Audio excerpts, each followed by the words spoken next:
Losing weight is simple, it's not easy. So what do I mean by that? By simple, I mean some very basic changes for most people is going to get them to lose weight. Replace sugars, processed carbohydrates, those types of things with protein and fiber. Protein makes us feel satiated. We feel full longer. Fiber is going to prevent blood sugar level spikes. So there's going to be less fat accumulation. It slows digestion. So we feel full longer. And when you fill your body with nutrients, we're naturally going to eat less calories and weight starts to come off. But it's not easy. And it's not easy because of our brains. I'll always say our body's capable. It's our brain that gets in the way. And it's because our brains are hardwired for survival. And survival means sameness, meaning someone can spend their whole life doing things a specific way, even if it's not good for their health.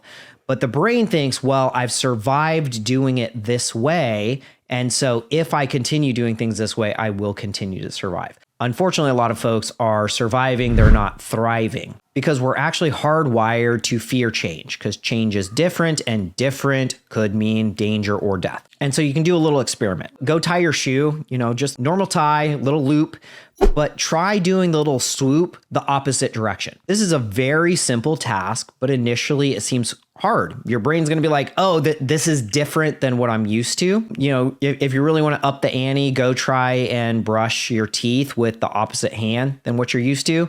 Again, very simple task, but you're going to feel entirely uncoordinated. It's going to feel hard because your brain and body are hardwired to continue doing things the same way. And there's tons of research out there about how people actually make meaningful changes. And it's typically not one big thing that makes the difference. It's making dozens of small tweaks that over time add up to get the result that they're looking for. A good example would be like going to the orthodontist, right? Like nobody goes and gets braces on their teeth and expects them to be straight overnight. It's a little tweak and then another little tweak and another little tweak. And over a big enough period of time, people get that outcome. They get the straight teeth that they're looking for. So I tend to think that the same thing is true when it comes to losing weight, as opposed to making these like really big drastic changes. It's more about finding the small tweaks. How do we fine tune the system in enough different ways so it doesn't feel hard? It's a little easier on the brain. It's easier to build that consistency, and consistency is what's really going to win out in the long run.